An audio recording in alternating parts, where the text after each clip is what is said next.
Did you use protection every time? No, During my pregnancy, I was sure.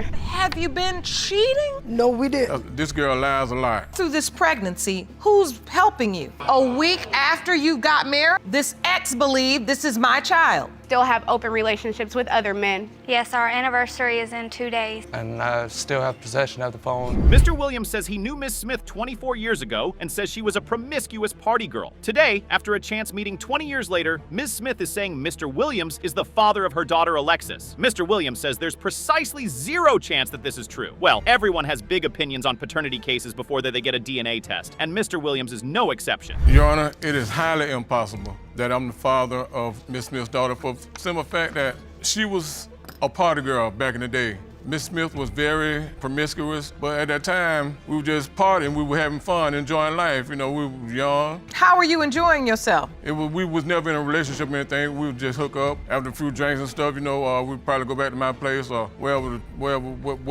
was presentable. For some reason, I don't think that's a great defense. You can get someone pregnant without being in a relationship with them. In fact, you don't even need to know their last name to get them pregnant. That's how it works. If it didn't work that way, the world wouldn't have so many single mothers. But Mr. Williams isn't quite done yet. He has some evidence to prove his case. There was nothing, we were never in a relationship, that's the bottom line. Well, you say it's impossible you can be her daughter's father, but from what you just described, it sounds like it is possible you could be her daughter's father. Let me show you something. Let me show you something here. You brought some evidence? Oh, I got some evidence. Okay. I got some evidence. You know why? Because I practice safe sex. Oh. That's why it's impossible. Oh, you're saying that you used protection? Yes, I used protection. When you slept with her? Yes, I did. Yes, I did. All right. Well, a condom isn't evidence that you used protection when you slept with Miss Smith all those years ago, is it? To be fair to Mr. Williams, it isn't like there's any possible evidence you can provide that would prove that you used protection while sleeping with someone 24 years ago. Let's see what Miss Smith has to say. Did you use protection every time? No, we didn't. No, we did not. That's a lie. That's a lie. Your Honor, no, we didn't. This girl lies a lot. This young lady lies a lot. He did not use protection. He knew I was in another relationship.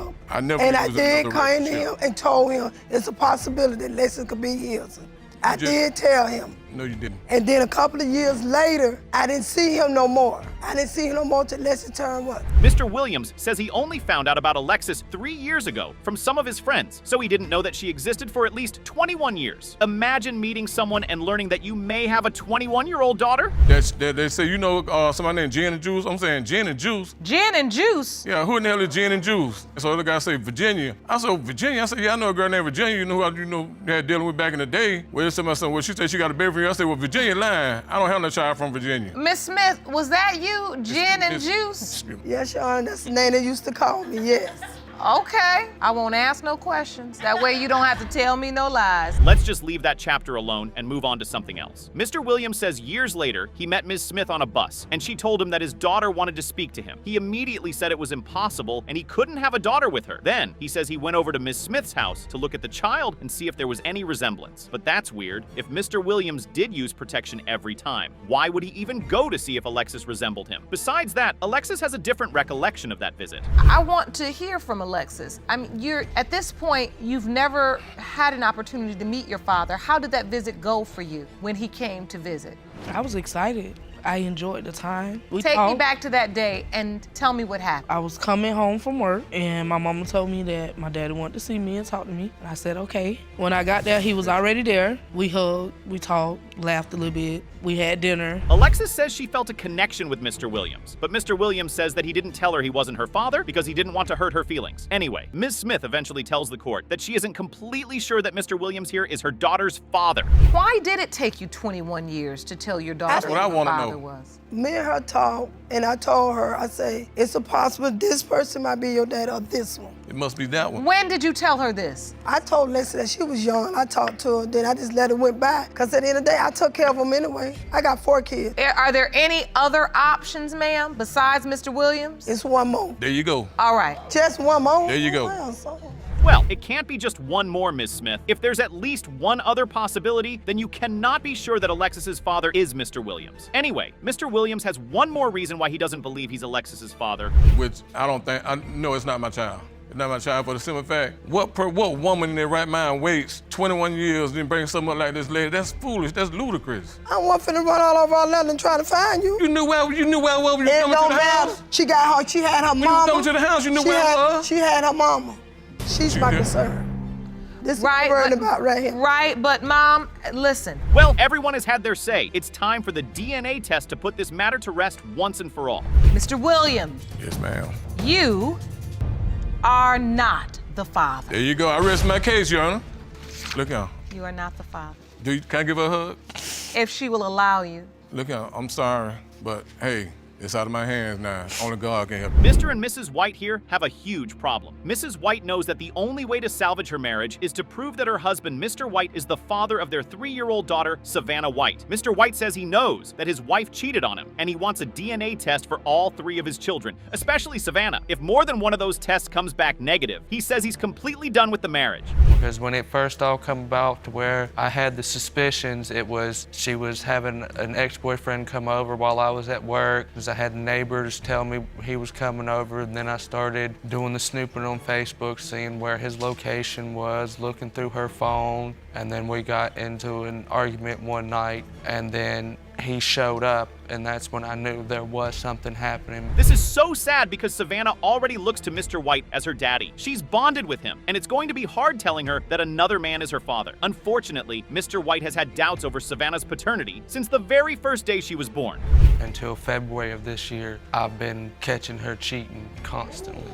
A week after you got married? Yes, Your Honor. Ms. White, have you been cheating?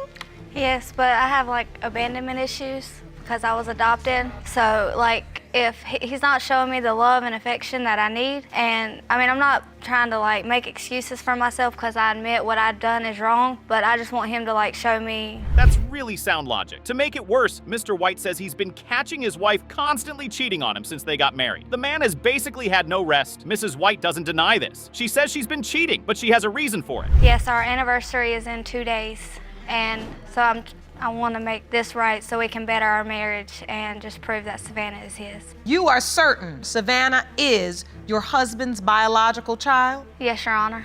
Tell me about when you got married. Take me back to that time. I moved in with them after a month of being together, and then probably 8 months later. Mrs. White says she's not making excuses, but all of this really just sounds like she's making excuses. Despite admitting to cheating on her husband several times, Mrs. White is sure of one thing: Savannah belongs to her husband. It's weird how she can be sure of that if she admits to cheating on him multiple times. But you never really know about these cases in paternity court. But let's go back to Mr. White. How did he even find out his wife was cheating on him?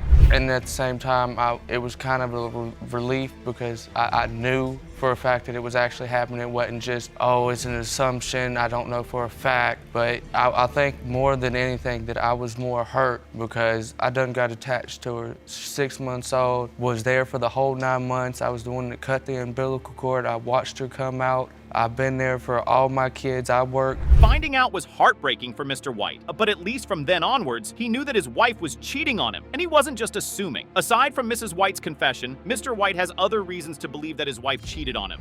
The ex-boyfriend texts back, LOL, you are crazy, about to call you in a minute.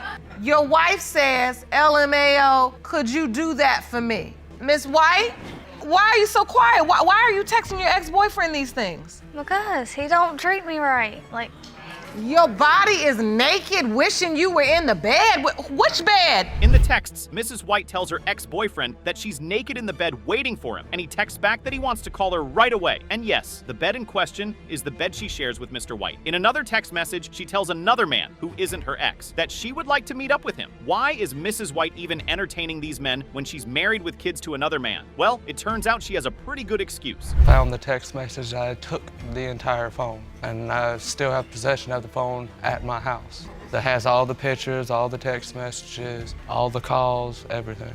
This next photo is a picture we can't even show. A male body part. And I assume, Mr. White, since you handed this up to the court, this is not... At this point, you've got to seriously ask Mr. White why he hasn't divorced Mrs. White yet. He says it's because he has 3 kids with her, and she's pregnant with a 4th. That's not a bad reason, but choosing to have a 4th child with Mrs. White is entirely on him. And if his testimony is true, there are no guarantees even the child in Mrs. White's womb right now belongs to him. Anyway, the texts aren't the only evidence that Mr. White has. He also has a picture. I called the court just so I can get the result of the kids and Savannah and just move on with our lives and no more cheating, no more nothing, just us taking care of the kids. You want to save your marriage. Yes, Your Honor.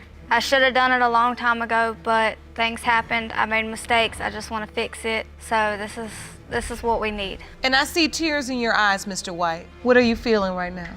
I just love her. All these pictures were found on Mrs. White's phone. Mr. White says that Mrs. White spent Valentine's Day with the gentleman with the obscene picture on her phone, but Mrs. White says they didn't do anything. Instead, they sat down and talked. That's right, Mrs. White thinks Judge Lake and everyone else in paternity court will buy that lie. She's forgotten this is paternity court, not Boo Boo the Fool's court. And I've tried to leave this relationship, but she won't let me leave. I've literally tried to physically leave, and she has stood in front of the car to where I couldn't leave, or she says, I'm gonna call the cops and tell them you hit me. What? Miss White, you doing way too much manipulating. Well, I'm just trying to fix everything, trying to work on it. When is the last time you cheated? It's been months. Since How many months? Since February. Of course she's lying. The question now is, why is she even in the relationship? Mr. White says it's because of the security and stability he provides. Mr. White also says he's tried to leave, but Mrs. White has employed some pretty chilling tactics to stop him. You do not know for certain whether the child you're carrying is Mr. White. No, I know it's his because around the time I got pregnant, I have not slept with nobody. Mr. White, does that somehow alleviate your doubt at all? If Savannah comes back just being the only one that's not mine, I have the decision to sit there and either try to make it work with her or to call it quit. But if more than one comes back not mine, there is no working on it. It is over. That's just too much. It's time to see the DNA results and see whether Mrs. White is just one lucky cheater or all she's been saying about Samantha's paternity is yet another lie. Mr. White, you are her father. How do you feel? I feel happy. How do you feel, Ms. White? Relieved because he's a great dad and I want him to be all of my children's father. All right, so we've gotten one answer, but this court also has the other answers you've requested. Ms. Lohman and her mother are hoping and praying that her fiancé, Mr. Mitchell, is the father of her daughter, London. Mr. Mitchell is also in court today, hoping that London is his daughter. However, he says that the chances of that being the case is almost zero. He also says that if it turns out that he isn't London's father, he would call off his wedding to Ms. Lohman, originally slated for next month. So the stakes are pretty high here. So, Ms. Lohman, today's results will determine the future of your family? Explain. Your Honor, when me and Jonathan got together, I was very happy. We got engaged January of last year, and if London is not to become of Mr. Mitchell, then our wedding is going to be off, and that's going to, it's really going to upset me. All right, and how is it affecting your relationship now? It seems they used to have a happy relationship, but all that changed when Ms. Lohman told Mr. Mitchell that there was a chance he wasn't London's father. This is because Ms. Lohman didn't tell her ex-boyfriend she was now with Mr. Mitchell, and she continued sleeping with him without protection while she was with Mr. Mitchell. He does not know to this day that you were also sleeping with Mr. Mitchell. Right, Your Honor. Was this just a one-time thing when you all ended up having sex, or did it continue? It continued. Were you using protection? No, Your Honor. So you have an ex-boyfriend? Yes, Your Honor. Who believed that he was the father until they split and she got with Jonathan. It gets even more complicated because when Ms. Lohman got pregnant, she believed the baby belonged to her ex-boyfriend. She says she believed that because at the time, she was still dating her ex-boyfriend and just wanted the child to be his. But couldn't the opposite just be the case now? Your Honor, we were not dating at the time I told him there was a possibility. I was still with my ex at the time. Okay, and so this ex believed this is my child? Yes, Your Honor. You never said anything to Mr. Mitchell? No, Your Honor. Mr. Mitchell, if when you found out, you immediately thought this could be my child, did you confront Ms. Lohman and say, hey, is this my baby? Not immediately. When did you do it? I waited a couple days and thought it over. In fact, Ms. Lohman says she only accepted the possibility that her child could belong to Mr. Mitchell after she got an estimate of when she conceived. She then looked at the dates and saw that she'd had intercourse with Mr. Mitchell more times than she'd had intercourse with her ex-boyfriend during that week. This means she was sleeping with both of them without protection in the same week. Has she even ever heard of a condom? Anyway, it's really not a numbers game, and the numbers don't matter. Only the timing does. And then after she was born, I was like, Mr. Mitchell, she looks just like you. I was like, she has your eyes, the same exact eye color. But just because she has blue eyes and blonde hair doesn't mean she's mine. Yes, but my ex had light blue eyes. Jonathan has dark blue eyes. London has dark blue eyes. And so all through this pregnancy, who's helping you? Mr. Mitchell is. So you're with her through this pregnancy? Yes. Yes, and you're there when the baby's born? Yes, Your Honor. Do you sign the birth certificate? No, Your Honor. Good choice, Ms. Lohman. At least that's one good decision you've made. Ms. Lohman says she's very sure that London is Mr. Mitchell's daughter because they really look alike. However, we've seen way too many cases on paternity court to know that this doesn't matter. So we'll let the DNA test decide who's the father here. Mr. Mitchell, you are not the father. Miss Lohman, I can tell that was not the news you were expecting to hear. No, Your Honor. Are we certain? Is your ex London's biological father? Ms. Looper thought she'd met a respectful, kind, church-going family man when she met Mr. Downs. She says what she didn't know is that he's the total opposite of that, because he's now denied fathering her twin babies, Brayley and Bishop. Mr. Downs, on the other hand, says that Ms. Looper was in a secret relationship while they were dating and is certain he cannot be her children's father. When we first met, Mr. Downs was amazing. He went to church. One day he offered me a ride, and as soon as we talked, like our music, everything, we just vibed. Like it was great. Then we ran into some problems. He went through my phone, and I did have a lot of open doors. Oh, wait, hold on. Let me get that metaphor. Okay. Open doors. So you still had other relationships that you had not quite cut off. Okay, that sounds reasonable. What isn't reasonable is the fact that Ms. Looper didn't just have open doors with other men. These men were still asking to sleep with her, and she was saying yes. At least that's what Mr. Downs says. Ms. Looper may say she was in the process of closing those doors, but you don't close doors by accepting to sleep with someone, do you? Yeah, we moved really fast. We had a wedding date in 2 months. The relationship changed tremendously though after he went through my phone. Our vibe was different. We weren't hanging out as much. When I found out I was pregnant, I called him and he didn't even answer. That's where we were at. So how did he ever find out? I sent him a text message. He was really nonchalant about it, but once I did get pregnant, he was amazing. Cedric rubbed my feet, rubbed my belly. He would get up at 2 a.m., go get me ice and hot Cheetos. Looks like Mr. Downs is indeed this responsible and kind family man. Anyway, Mr. Downs says he might have been a great person during the pregnancy, but that's only because he knew there was a tiny chance that he could be the twins' father. He didn't want a situation where he regretted not being there while his kids were being born. When the twins were born? As soon as they brought Brayley into the room, the first thing he said was, "Do you guys do DNA tests here? I've never had a kid come out that light." That's the first thing he said when he seen her. But he did go see my son, and he did say that he looked like him. So when you saw Brayley, you had questions instantly. You didn't feel like you could be her father. I mean, I know it don't really matter about the complexion and stuff, but like I said, all my kids favor me just extremely, you know what I'm saying? And Mr. Downs says the boy, Bishop, does look like him somewhat, so he doesn't question his paternity. However, he says Brayley is too light, and since they are fraternal twins, he says there's a chance that only Bishop is his kid. To make things spicier, it appears even Ms. Looper had some doubts about the paternity of her twins. Ms. Looper, did you tell anyone else that they potentially could be the father of these beautiful twins? One person. You did? Not during the pregnancy. During my pregnancy, I was sure that it was Cedric's. Twins run in his family. We were together the whole time. The timeline, everything just added up. After I had the baby, I posted Brayley on Snapchat, and the other guy who the messages he's seen wrote me and sent me a picture of his daughter and told me that, I believe that that's my daughter. Oh, so there was another guy. Mr. Downs says when Ms. Looper first told him she was pregnant, he'd asked her if she was 100% certain that the pregnancy was his, and she'd said yes. He says he always knew that was unlikely because Ms. Looper never hassled him to use protection during intercourse. And since she never hassled him, he's sure she never hassled the previous men she slept with either. It's obscene logic, of course, but it's obviously correct. Well, you've been here through the whole pregnancy. Where are you now? Yeah, I think once the twins got here, everything just got worse between us on the paternity situation, obviously, because we can actually see them. So, Mr. Downs, do you feel like you could be the father of one twin and someone else be the father of the other? yes, ma'am.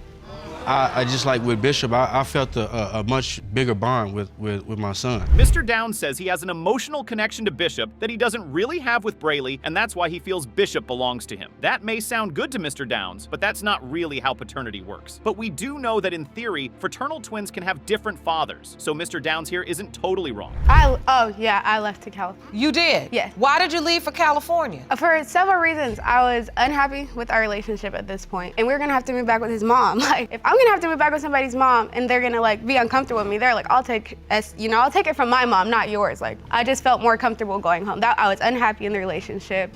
It wasn't working. So you went back home? Correct. Are you sure that's the only reason you went back home, Ms. Looper? That it wasn't guilt that made you run away? Well, we'll find out right now with the paternity results. Mr. Downs, you are not the father. In the case of Looper versus Downs, when it comes to 5-month-old Bishop Downs, it has been determined by this court, Mr. Downs, You are not the father.